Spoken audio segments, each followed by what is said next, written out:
Good afternoon, everybody. Thank you for coming out today. I'm Leslie Parsons. I'm the Assistant Chief, the Investigative Services Bureau for the Metropolitan Police Department. I'm joined today by Marshal Dixon from our federal partners at the U.S. Marshals, Captain Kevin Kentish, who is a leader of our Homicide branch, and Commander John Haynes, who's the commanding officer of our Criminal Investigations Division. And the reason we're here is we have four violent individuals in our community that we need to hold accountable for their actions. In a moment, Captain Kentish is going to speak on these individuals and brief you on the cases. But these four individuals are wanted for homicides here in the District of Columbia.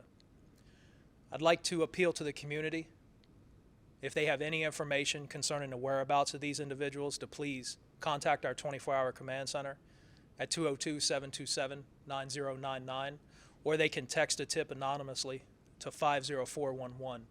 The information they provide may be eligible for a reward. As we close out this year, there's no way we can provide that missing piece to the loved ones. We're never going to be able to bring these victims back or their loved ones back to their families, but we would really like to provide some closure to the survivors.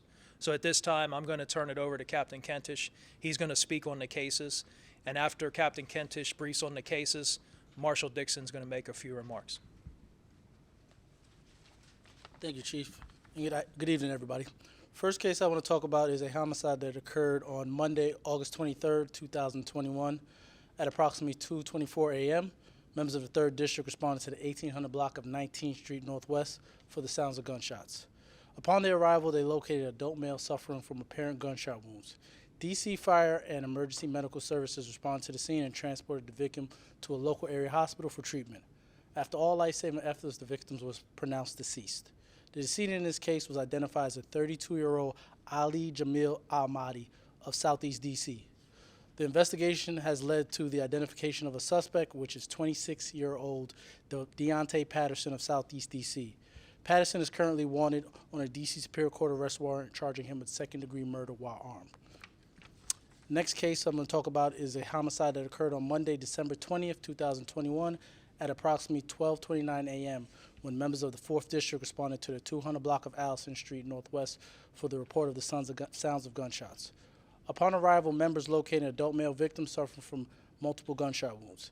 DC Fire and Emergency Medical Services responded to the scene and determined that the victim displayed no signs consistent with life and pronounced him deceased. The victim did remain on scene until he was transported to the office of the Chief Medical Examiner. The decedent in this case was identified as 17-year-old Samuel Hernandez of Hyattsville, Maryland. The investigation has led to the identification of a suspect who is 19-year-old Herson Guzman of Northwest DC. Herson Guzman is currently wanted on a DC Superior Court arrest warrant charging him with first-degree murder while armed. Next, we have a homicide that occurred on Thursday, August 25th at approximately 8:16 p.m.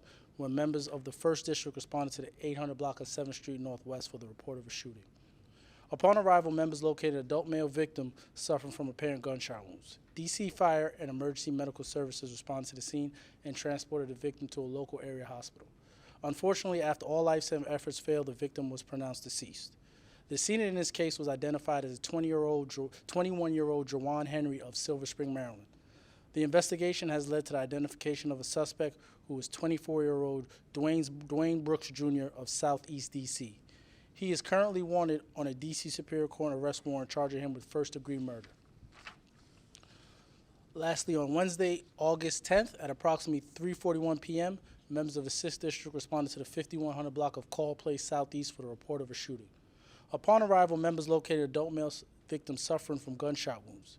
DC Fire and Emergency Medical Services responded to the scene and transported the victim to a local area hospital, where after all life-saving efforts, the victim was pronounced deceased.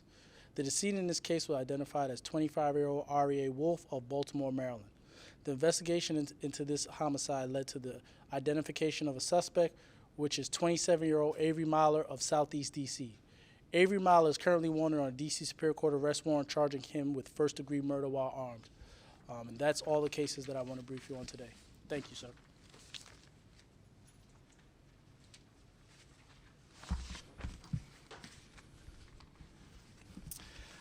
Good afternoon, and thank you, Assistant Chief Parsons and Captain Kentish, for having me here today and for working to ensure we're continuing our partnership between the Metropolitan Police Department and the United States Marshal Service.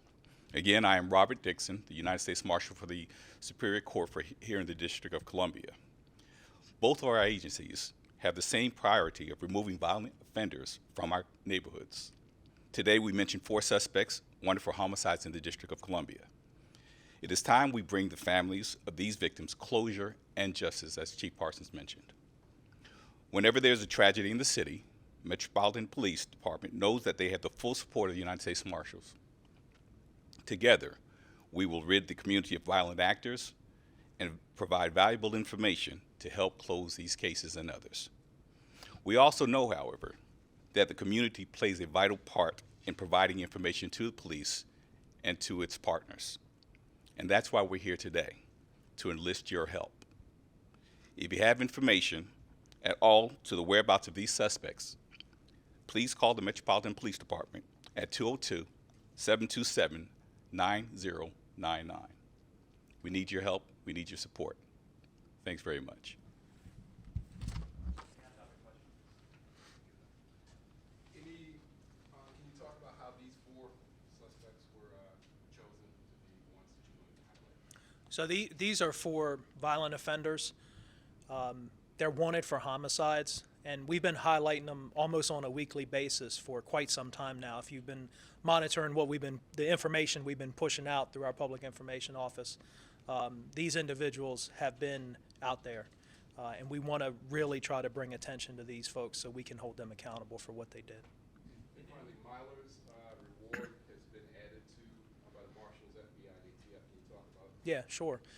So as you'll remember, it wasn't but a few months ago, we were in our 6th district in the early morning hours. I want to say it was around rush hour time. People were leaving to go to work. Kids were going to school. Our officers responded for the call of a suspicious person. When they arrived on the scene, our officers attempted to engage this person who recklessly just pulled out an illegal firearm and discharged it in the direction of our officers. Myler has demonstrated that he has no regard for human life. He has violent tendencies, and we need to get him off the street. And in cooperation with our federal partners, they have helped us in upping the reward for information for him. We want to get him off the street, hold him accountable before he kills someone else.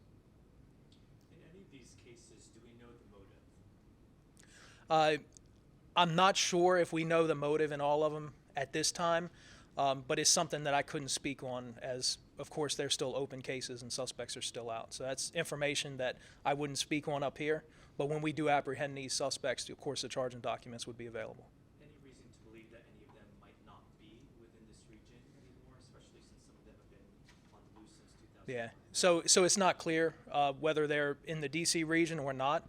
That's why we work with our federal partners at the U.S. Marshals.